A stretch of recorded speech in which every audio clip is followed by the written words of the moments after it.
Chatradhara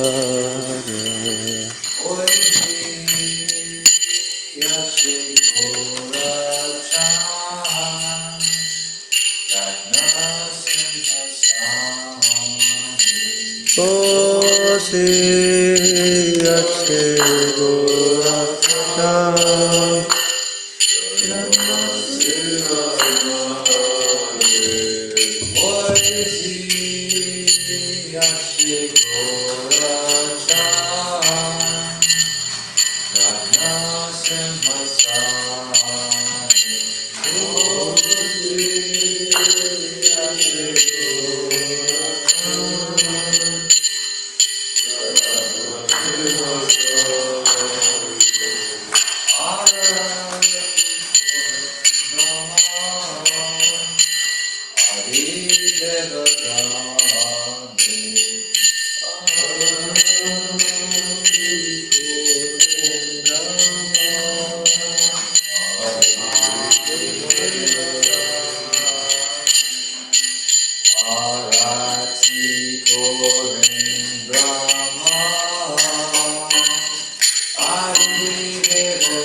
Swami Maharaj Prabhupada ki jai.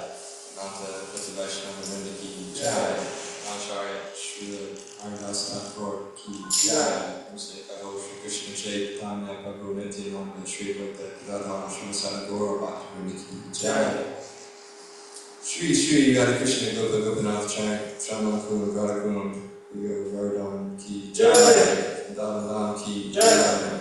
Tordam ki jai. Nalapitam ki jai. Jagannath Dham ki jai. Bhakti Devi ki jai. Rasi Devi ki jai. Yamuna Mai ki jai. Ganga Mai ki jai. Samaveda Bhakti Vrinda ki jai. All glories to these single devotees. All glories to these single devotees. All glories to these single devotees. All glories to Sri Guru Gauranga.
Krishna,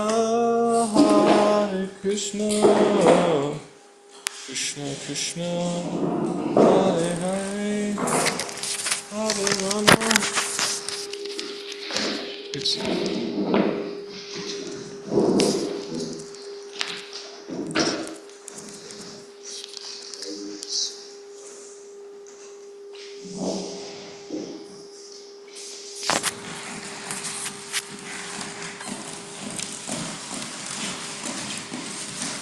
Hare Krishna, Krishna Krishna, Hare Hare, Hare Rama, Hare Rama, Hare Hare.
Krishna Krishna.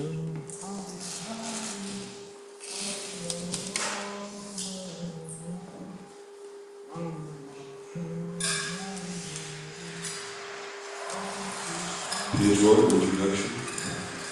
Om Jnana Timirandasya Jnanandana Jalakaya Chakshurunmilitam Yena Tasmai Shri Gurave Namaha Shri Chaitanya Manobhishtam Sthapitam Yena Bhutale Swayam Bhagavamayam Dadati Swapadantikam Vandeham Shri Guru Shri Yuta Parakamam Shri Guru Vaishnavascha Shri Rupam Sagrajatam Sahagana Raghunatam Vitam Tam Sajivam Advaitam Savadutam Vaidam Sahitam Krishna Chaitanya Devam Shri Radha Krishna Padan Sahagana Lalita Shri Vishakam He Krishna Karuna Sindho Dina Bandho Jagatpate Gopesha Gopika Kanta Radha Kanta Namostute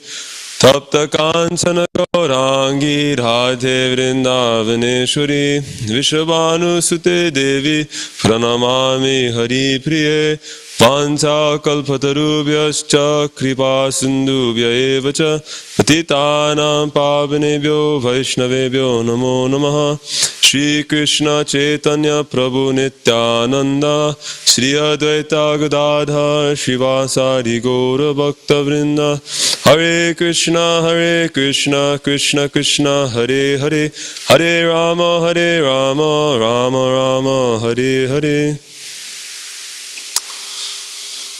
So tonight we'll read from chapter 15, chapter 16, text 4.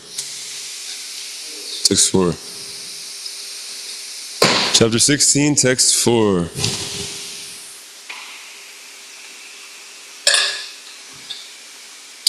Text 4, translation. Dambo darbo bimanascha kroda parushyame Agyanam cha vijatasya partha sampadamasurim.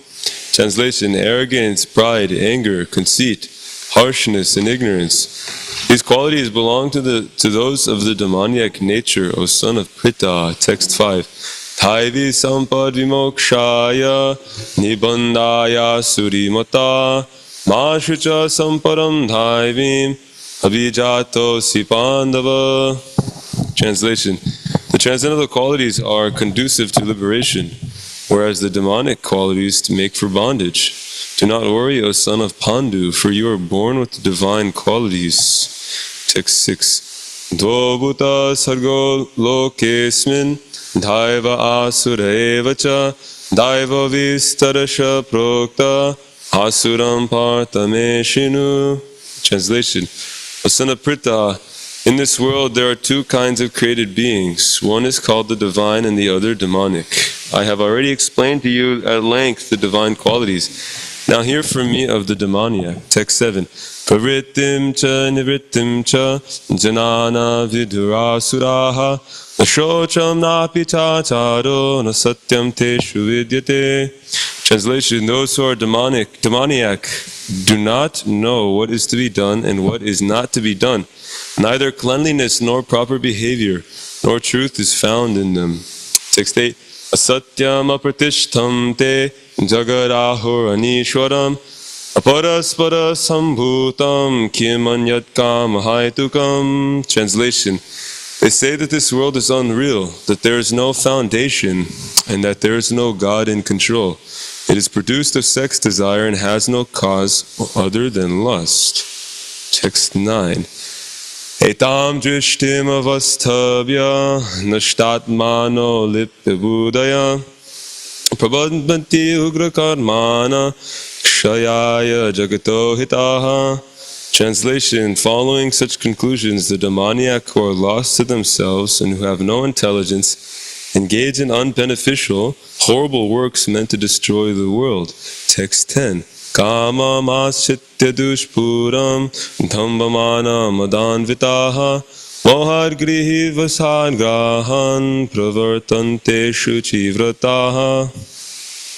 Translation. The demoniac, taking shelter of insatiable lust, pride, and false prestige, and being thus illusioned, are always sworn to unclean work, attracted by the impermanent.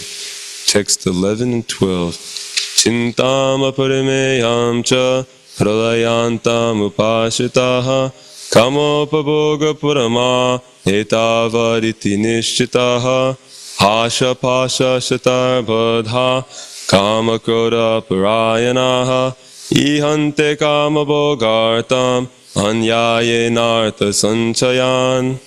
Translation. They believe that to gratify the senses unto the end of life is the prime necessity of human civilization.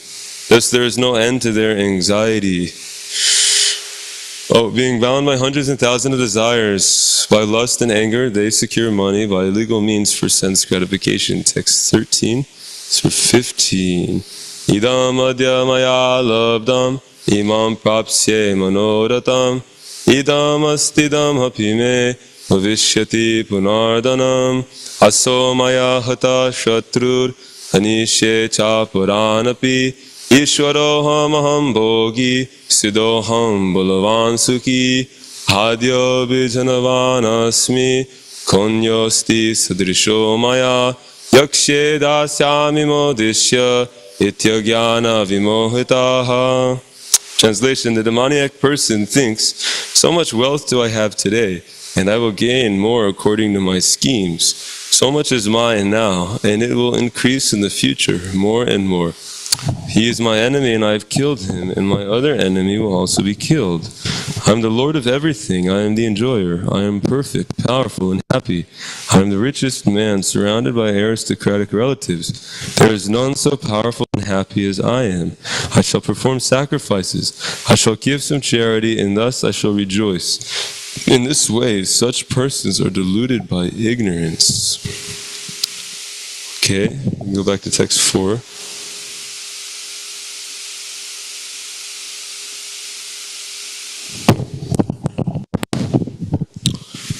Translation. Text 4. Arrogance, pride, anger, conceit, harshness, and ignorance. These qualities belong to those of demonic nature, O son of Prita. Purport. In this verse, the royal road to hell is described. The demoniac want to make a show of religion and advancement in spiritual science, although they do not follow the principles. They are always arrogant or proud in possessing some type of education or so much wealth. They desire to be worshipped by others and demand respectability, although they do not command respect. Over trifles, they become very angry and speak harshly, not gently. They do not know what should be done and what should not be done. They do everything whimsically, according to their own desire, and they do not recognize any authority. These demoniac qualities are taken on by them from the beginning of their bodies in the wombs of their mothers, and as they grow, they manifest all these inauspicious qualities. Chai, we'd love to hear from Maharaj.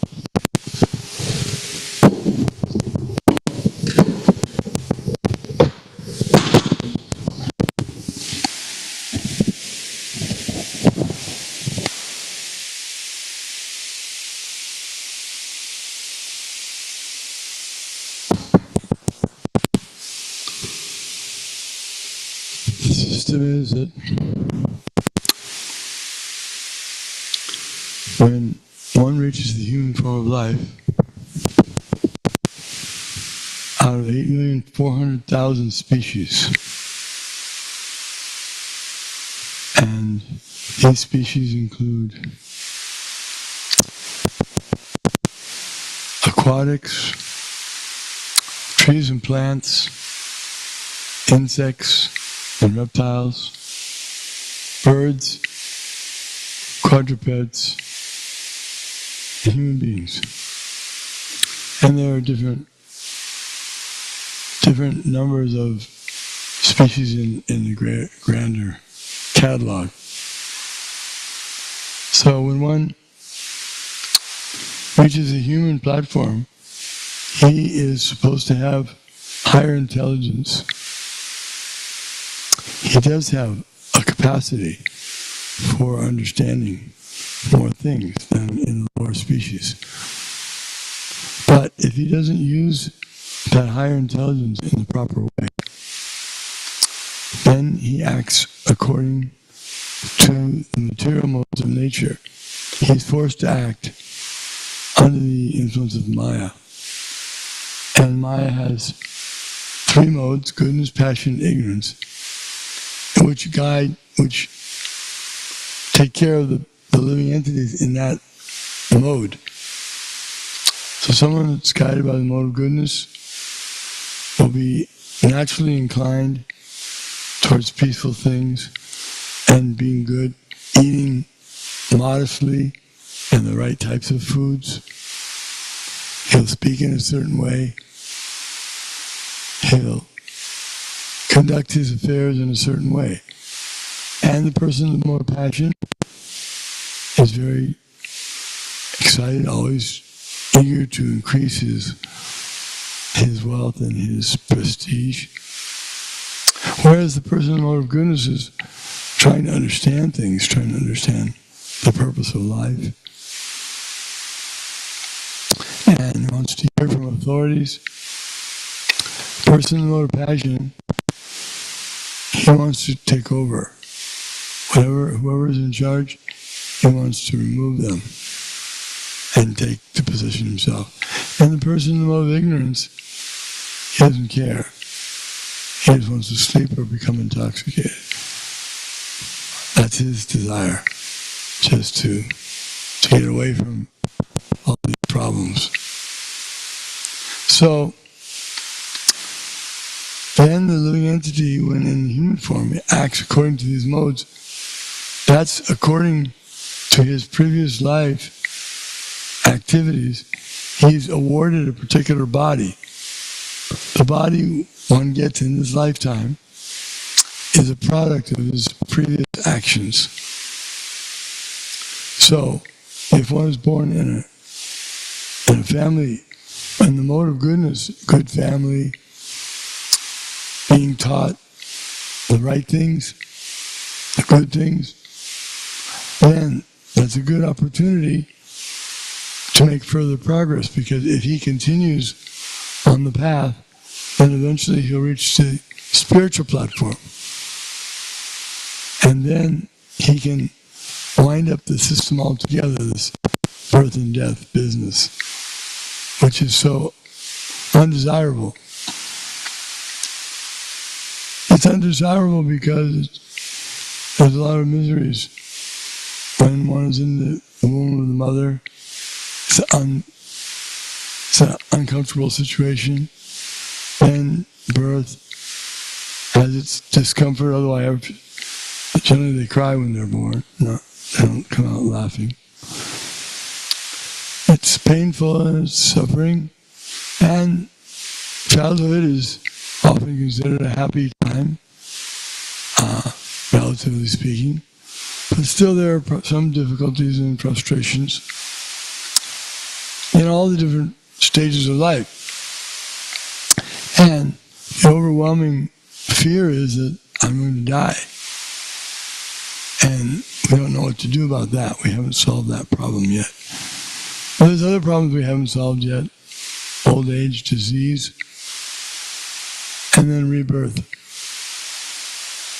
So if in the course of our lives one doesn't take a turn, or he doesn't make his goal to achieve spiritual perfection, and he has not understood what he's supposed to be doing. If he's imitating the animals, which is often the case, human beings, they see cats sleeping so much and doing what they do, and dogs, so they think it's a better life. They have less anxieties than me, and they seem to be quite happy. So he wants to be like a dog or a cat. He doesn't mind. But he's devolving. He's not going up. He's going down. Because a dog, although he has certain good characteristics, he's also quite ignorant. He doesn't know the purpose of life. He's simply interested in eating, sleeping, mating, and defending. So the human beings, they generally follow in that footsteps. And that's unfortunate because that leads to lower birth in the next time. And so this is, Krishna is describing here two types of birth. One can be born in an asuric, when its demoniac nature is prominent, or in the suric, where the pious or demigod, divine nature is one is influenced by that. So Arjuna is influenced naturally by the good qualities, and we see that the materialistic, hardworking, materialists, and others, they want to get the permanent things and enjoy that, and that's all they care about. They don't care about God, they don't care about spiritual things, they don't believe in it, and they just want to conquer and enjoy. So that's being described here.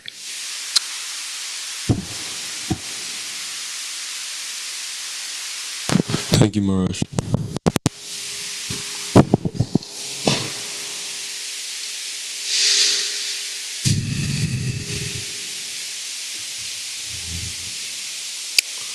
So the demons are envious of Krishna.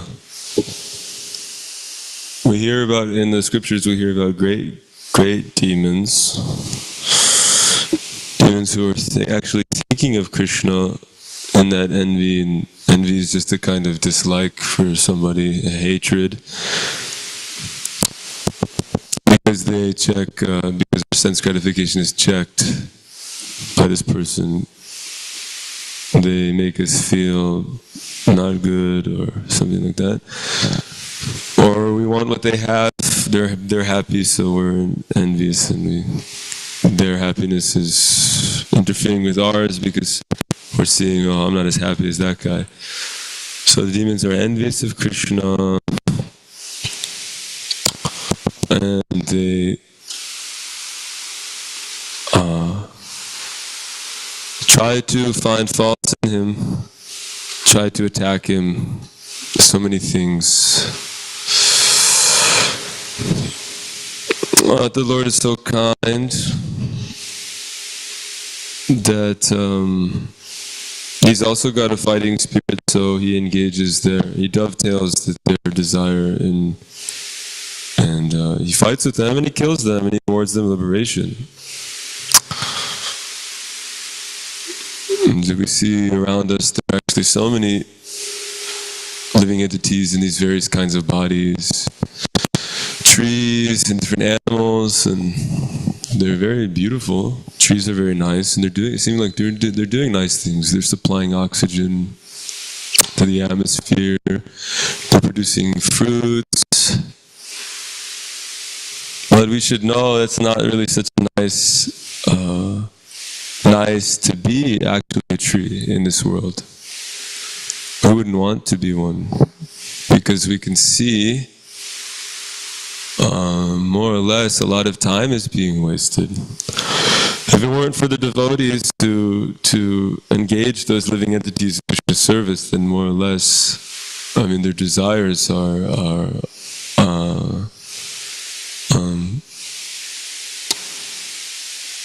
kind of pointless. The sense gratification, it's just sense gratification. But the Lord is so nice that He dovetails all the desires of the living entities into His devotional service. The devotees are also here on this planet, and they're engaging the living entities in Krishna's service. So Krishna's nice. Krishna's so kind that way. Demons are also very proud. Prabhupada says they're always arrogant or proud in possessing some type of education or so much wealth. I'm reminded of one personality named Banasura. Banasura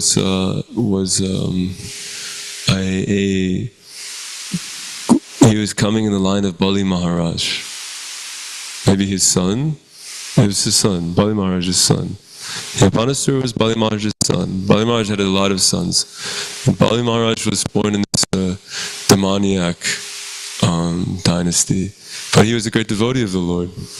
These exceptions are there, like Prahlad Maharaj as well. But Banasura was this great demon. He was a big demon. He had 1,000 arms, and he was very proud. He was very arrogant. He was feeling some kind of dejection because he couldn't find anyone who he could fight, who was worthy of fighting him, because he was so powerful. So he was performing some worship of Lord Shiva. He was playing drums for Lord Shiva, and Lord Shiva was very pleased with him and dancing, and he was pleasing Lord Shiva like this. So Lord Shiva is naturally very easy to please, and his one name is Ashutosh. So he had some affection for his devotee Banasura, even though Banasura's desire to serve him wasn't pure. So Lord Shiva came and he granted Banasura benediction. Banasura was thinking, well, there's no one who I can fight, so let me fight you. And Shiva was thinking, this guy is so puffed up, So he wanted to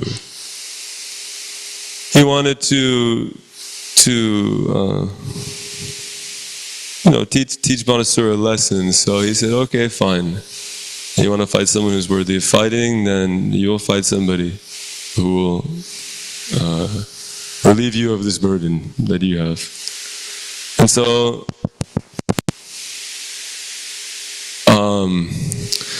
what ends up happening is that we read about this in the Krishna book too, where Banasura ends up fighting Lord Krishna. And of course, Krishna is God, so he easily dismembers all of his arms. And he leaves him with about 4 arms, Banasura. And Lord Shiva has some affection for his devotees, so he makes these really nice prayers to Lord Krishna, pacifies Lord Krishna. And Lord Krishna is so kind that he awards Banasura with liberation.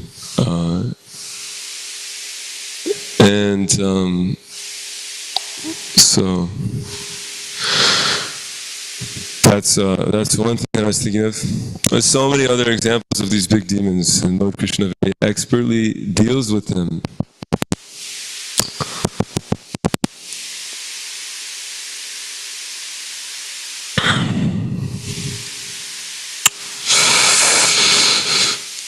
And all of them are just interested in enjoying Krishna's energy. Trying to remove Krishna from the picture and just enjoying, trying to be the supreme enjoyer. Let's see. Purport to text 5. Lord Krishna encouraged Arjuna by telling him that he was not born with demoniac qualities. His involvement in the fight was not demoniac, because he was considering the pros and cons.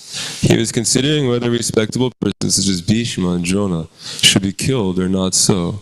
He was not acting under the influence of anger, false prestige, or harshness. Therefore, he was not of the quality of the demons. Yeah, Arjuna is so soft-hearted. That's the nature of the devotee. He's very, very compassionate. He's soft-hearted. Because the Kauravas had done so much wrong against Arjuna and his family, and still Arjuna was feeling that how can I kill them? He was feeling compassion for them. These personalities who have done so much to him, tried to kill him so many different ways. Him and his brothers, and ruin the family.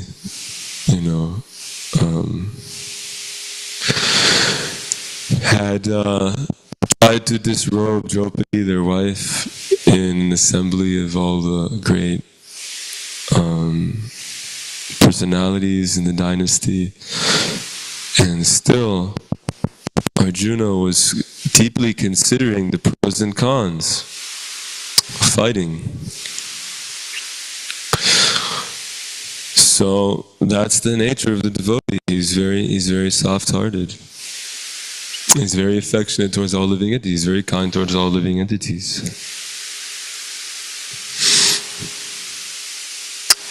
Still,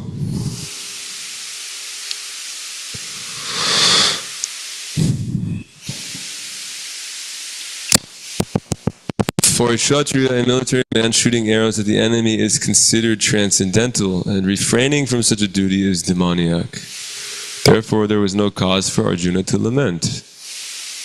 Anyone who performs the regulated principles of the different orders of life is transcendentally situated.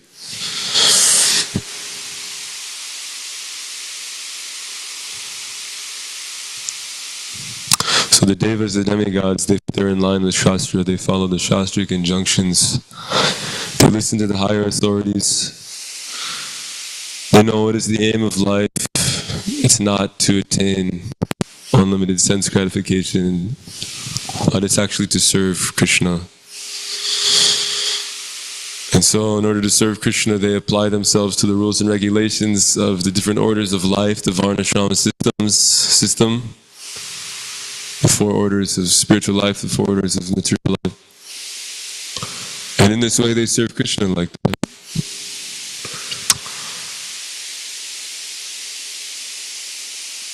Text 6, translation and purport. Translation: O son of Pritha, in this world there are 2 kinds of created beings. One is called the divine and the other demonic. I have already explained to you at length the divine qualities. Now hear from me of the demoniac. Purport. Lord Krishna, having assured Arjuna that he was born with the divine qualities, is now describing the demoniac way. The conditioned living entities are divided into 2 classes in this world. Those who are born with divine qualities follow a regulated life. That is to say, they abide by the injunctions in scriptures and by the authorities. One should perform duties in the light of authoritative scripture. This mentality is called divine. One who does not follow the regular principles as they are laid down in the scriptures, and who acts according to his whims, is called demoniac or asuric. Yeah, so demoniac beings are so lusty and greedy to enjoy that they just bypass all of the systems which are there in the Shastra for properly enjoying this world. And in doing so, they create much chaos and havoc in society, disorder. They create a hellish situation for themselves and for other living entities. And we can practically see this in society now.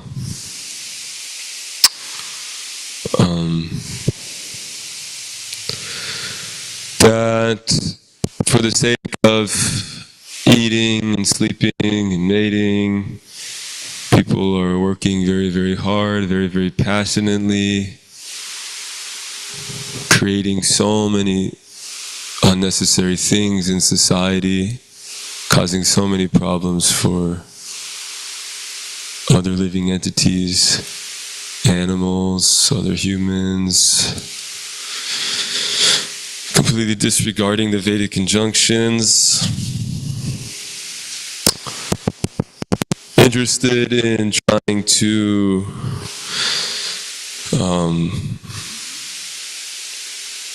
smear and blaspheme those who are genuinely trying to preach this message, because it's threatening to this way of life. This is the biggest threat to their way of life. So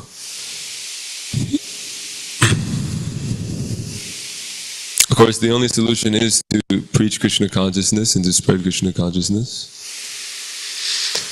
to do good by ourselves with Krishna, in Krishna consciousness, and to do good to others by Krishna consciousness. That's the instruction.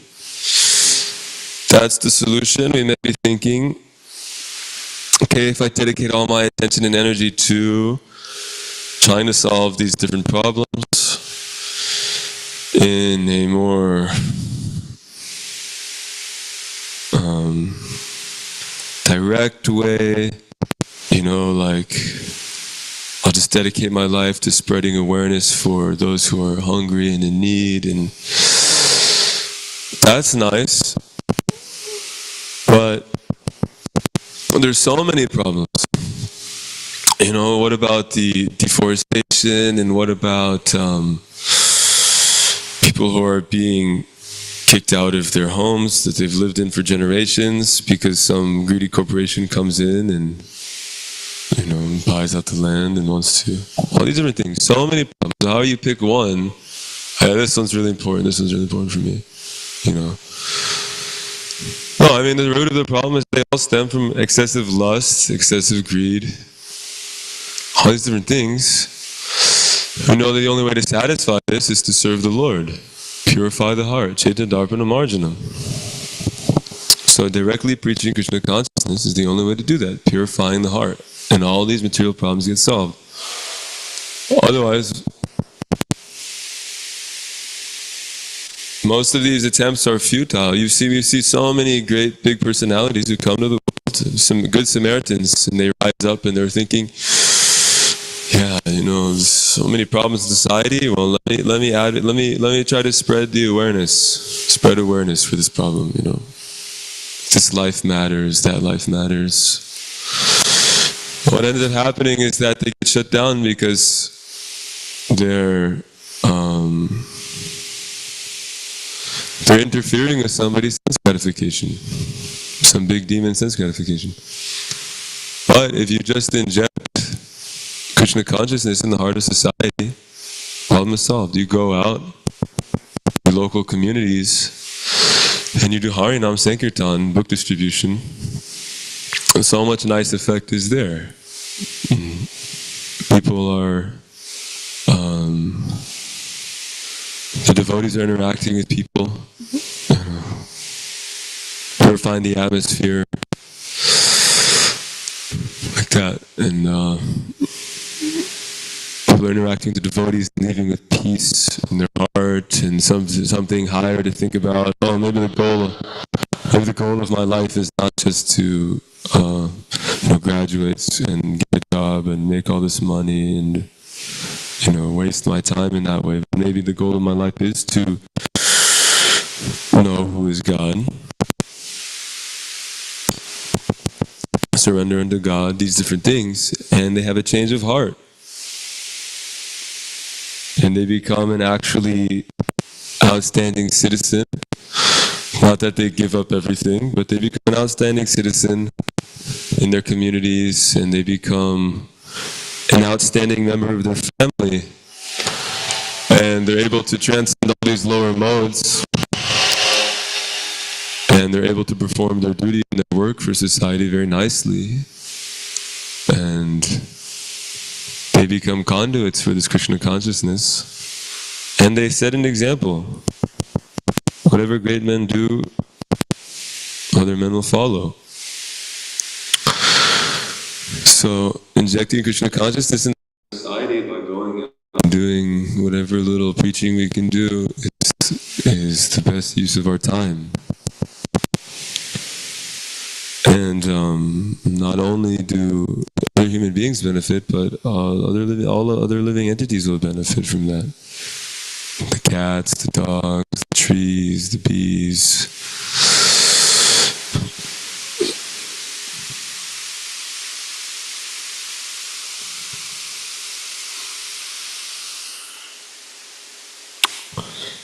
Okay, text 7. Translation: those who are demoniac do not know what is to be done and what is not to be done. Neither cleanliness nor proper behavior nor truth is found in them.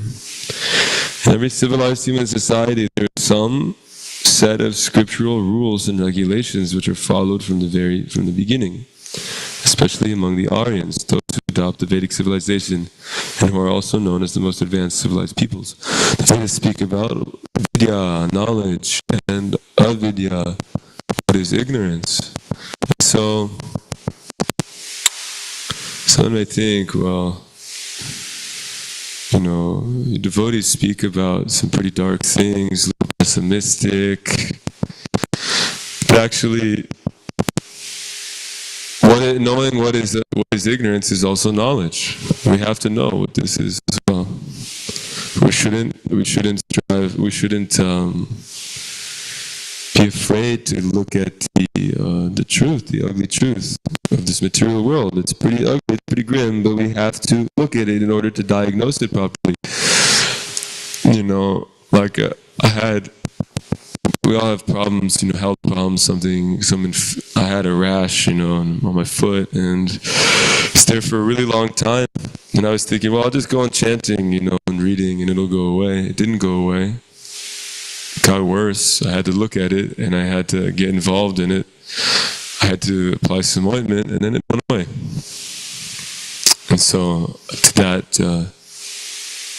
that's also service for Krishna, is taking care of these things. Not that we just pretend they don't exist and then they go away. If one's natural inclination is to solve problems in a political sense, to create a system, to try to fix a system that's there, one should certainly engage that intelligence in Krishna service. So in the society of devotees, especially in the West, it's much more politically developed than it has been. We have so many systems. For the GBC, you have, as a standardized process for initiation, and you have to be authorized to be by the GBC, by a system, in order to be a spiritual master, and all these different things. We have here in the West now, we have such a ISKCON society. So naturally, like any society, there will be some things that need to be tweaked, and there will be a class of men who's got the intelligence to do that. And for Krishna's service, he will have to do that. And he'll be involved directly in dealing with a lot of problems and a lot of things. So that's also devotional service. And that's also there. And part of his service will have to be delving into some ugly things, looking at the ugly truth and solving it, coming up with ways to solve it, Even Prabhupada is saying in the morning walk, he said our duty is to point out who is not a saint, So that means to know who is not a saint, to know what a demon looks like, to know what demoniac activities look like, and to neutralize it within ourselves first and foremost. And then once that's neutralized within ourselves, then we become qualified to point it out in society and neutralize it. Of course, Prabhupada is very careful, especially amongst devotees, not to ruin devotees' reputation within the society. Don't want to do that. Even when we're talking about other people outside the society of devotees, we have to be careful to not to really, use them as a target to take out our envy or something, punching bag, calling unnecessarily, degrading someone for, whatever abominable activities they're doing. But to just call a thief, just point it out. You point out the problem. We don't really spend a lot of time saying this person's doing that person's doing that, this person's doing this. But we can analyze philosophy in general sense. What is their philosophy? Because devotee or not, there's a lot of people who still have good qualities too. So we don't want to just completely ruin their reputation in society by constantly calling them out by name. That's one point. I need to hear that sometimes. But to know these different philosophies that are there, different ideologies, different movements that are there, to know what's going on is beneficial. To know what problems are there in society is beneficial. The society of devotees. Then for Krishna service, one can actually understand them and spread light. Yes, this is actually happening. There's a class of men who are doing like this. They look like this, they speak like this, they do like this. And the acharyas in particular are very strongly just like Bhaktivinoda Thakur and Sri Bhakti Siddhanta Saraswati Goswami Maharaj, Gorky Shordas Babaji, very strongly distinguishing themselves from Upasampradaya. Class of men who, okay, yes, he's wearing Vaishnava tilak, he looks like a Babaji, but actually he's doing like this. Therefore, I distinguish myself from this class of men, And so many things we can do. We do that with the Mayavadis, scientists. These people, they speak like that. We distinguish ourselves from them, And just by talking about it, what the Mayavad philosophy is, that's actually a part of the solution. So we present what the conclusion is, according to Bhagavatam, which is the highest, epistemological source of authority. Then you present what is the deviation or deviated conclusion, and you can see this is bogus. Practically speaking, they're all doing the same things. They're just enjoying their senses. There's no difference in anything that they're doing. They're just like the animals, except they've given themselves some intelligent reason to be doing what they're doing. They've given themselves some philosophical backing for what they're doing, but practically what they're doing is just the same thing that the animals are doing. They're just doing it to kind of a larger scale. The big demons are sophisticated animals. They're intelligent animals. They're expert at manipulating the material energy into getting what they want to get, the big demons. So, just the point is that in the Vedas we hear about what is knowledge and what is ignorance. You know, what's favorable to our devotional service, what's not favorable to our devotional service, what to do, what to avoid, what Krishna likes, what Krishna doesn't like.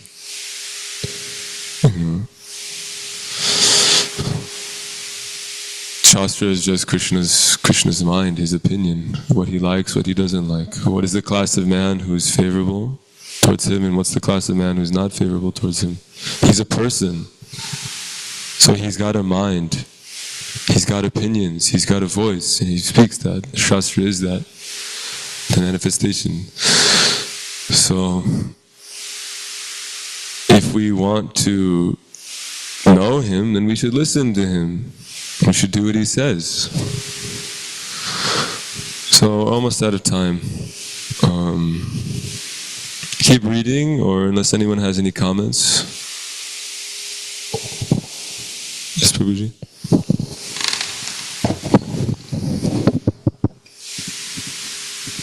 I just wanted to say that you made some good points.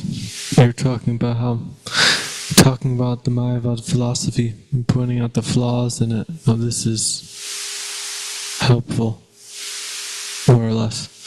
Anyways, the only reason why this is helpful is because we have this Mayavad philosophy in our consciousness. Otherwise, you'd be perfectly happy discussing Krishna Leela or doing devotional service, singing bhajans, living a real simple life. But because we have this ideology that's contaminated with Mayavad philosophy and Shunyavad philosophy, then we need to understand what it is so we can recognize it. Like you said, we need to recognize the asampradayas, the demoniac persons. We need to be able to see it. And that doesn't just mean looking out in the world and seeing it around us, but it means looking within us and, seeing it within us. And this is part of this, as you mentioned, Chaita Darpana Marshanam, this cleansing of the consciousness, cleansing of the heart. We start to see more and more, and we might realize that, I'm not exempt from these demonic qualities that Krishna's talking about. So, just a comment. It's a very nice comment. Krishna consciousness is the healthy condition of the soul, and these other things are disease conditions. But when one is in the disease condition, he has to address the disease, otherwise he won't be healthy. You can't just pretend to be healthy if you're diseased. It doesn't work. You have to address the disease and come to the healthy condition. And once you're in the healthy condition, then you maintain the healthy condition and you avoid what it was that threw you into the disease condition. So speaking about these things which are not so nice to speak about are simply because we're plagued by these ideologies. So it's a very nice point. But the solution is, we want to come to a point when we can relish hearing about Krishna and chanting about Krishna, and not when we just relish, speaking about all the nasty things that are there. But, anyways, a great point. Thanks, Prabhu.